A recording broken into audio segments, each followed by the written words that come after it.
मुस्कान मेरे बट आए, या सावरे सो में प्रीत लगाए, प्रीत लगाए, प्रीत लगाए, प्रीत लगाए, या सावरे सो, या सावरे सो।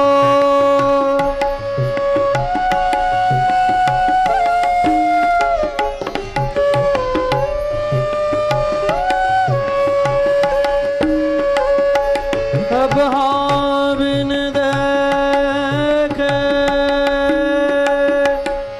मनमोहन को मुख, बिन देखे मन मोहन को मुख, मोहि लगत त्रिभुवन दुखदाई, बिन देखे मन मोहन को मुख, मोहि लगत त्रिभुवन दुखदाई। नारायण नारायण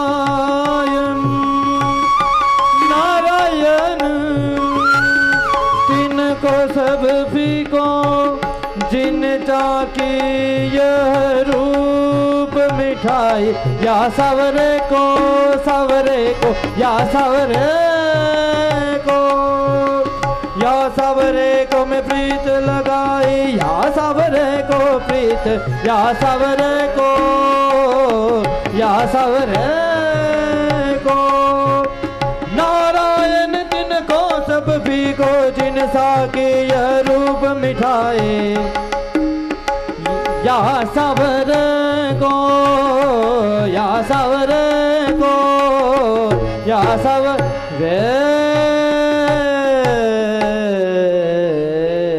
को। या सावरे सो में प्रीत लगाई, कुल कलंक ते नाही डरूंगी, अब लो करो अपने मन भाई। सखी कहती है अब चाहे जिसको जो भी करना हो सो कर ले। जब प्रेम किया तो सच्चा प्रेम व्यक्ति को निर्भीक कर देता है, और जब प्रभु से समर्पित हो गए, विचार आया अब जगत को जो करना हो सो कर ले। सखी कहने लगी या सांवरे सो में प्रीत लगाई, कुल कलंक ते अब ना ही डरूंगी, बीच बाजार पुकार करो मैं, बीच बाजार पुकार करो मैं, चाहे करो तुम कोटि बुराई। अब तो बीच बाजार में आके मेरे प्रेम का ढिंढोरा पीटूंगी कि मैंने श्याम सुंदर से प्रेम किया है, और जगत में जिसको जो करना हो सो कर ले। जगत में मेरी होनी हो इतनी बुराई हो जाए, अब मुझे उसकी कोई परवाह नहीं। लाज मर्यादा मिली और के, मृदु मुस्कान मेरे बट आई, बिन देखे मन मोहन को मुख, मोहि लागत त्रिभुवन दुखदाई। और उस मनमोहन का मुख देखे बिना ये पूरा जगत मुझे दुखदाई लगता है। और कहा नारायण तिनको यह सब फीको, नारायण तिनको यह सब फीको, जिन चाखी यह रूप मिठाई। देखो आप यदि मधुर कोई मिठाई खा लें और मिठाई खाने के बाद चाय पिएंगे तो चाय आपको फीकी लगेगी। ये जगत में आपको मधुरता दिखती है, ये संसार में आपको मधुरता दिखती है, तो इसका मतलब ये कि प्रभु के माधुरी की मिठाई आपने चाखी नहीं, वो मधुरता आपने चाखी नहीं, वो मधुरता का अभी तक आस्वादन किया नहीं है, इसलिए संसार मीठा लग रहा है। और जब तक संसार मीठा लगे तब तक मानो अपन बीमार है, और भगवत सत्संग कड़वा लगे तो भी मानो अपन बीमार हैं, क्योंकि बीमार व्यक्ति का लक्षण ही ये कि उसको मीठी वस्तु कड़वी लगने लगे। मीठी वस्तु कड़वी लगने लगे तो मानो ये व्यक्ति बीमार है। भगवत सत्संग में आते आते अपन को घर याद आवे, भगवत सत्संग में बैठे हों और भगवत सत्संग में बैठे बैठे भी लौकिक याद आवे तो विचार आवे इससे तो बुरे घर अच्छे, अपन घर में क्या था। घर में जाके सत्संग में आके भी घर याद आवे, इससे अच्छा है घर में जाके घर में रह के अपन सत्संग को याद करें। ब्रिज में जाते हैं, ब्रिज में जाके भी अपन को घर ही तो याद आता है। हर दूसरे दिन पड़ोसी को फोन करते हैं भैया घर का ताला चेक करते रहना।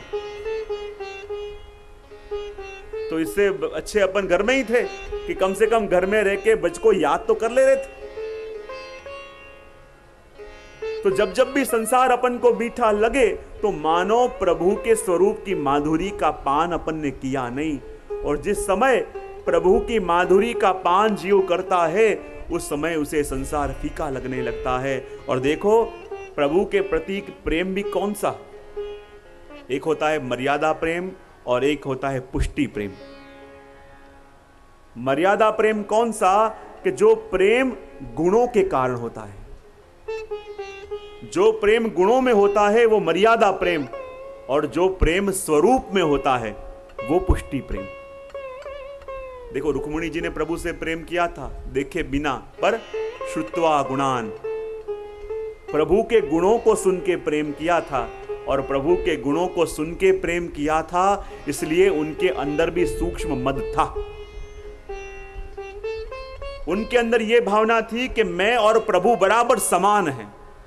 जब पत्र लिखा तो पत्र में भी लिखा था प्रभु आप भी सुंदर मैं भी सुंदर, आप भी पढ़े लिखे मैं भी पढ़ी लिखी, आप भी अच्छे घर के मैं भी अच्छे घर की, आप भी मोहन मैं भी माया।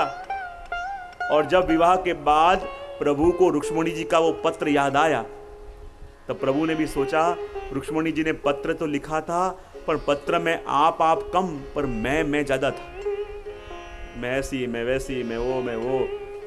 और भगवान ने इसलिए रुक्मिणी जी से कहा कि देखो आपने पत्र में लिखा तो था कि अपन दोनों समान हैं, पर मुझे ऐसा लगता है कि अपनी तो कोई जोड़ी मेल खाती ही नहीं।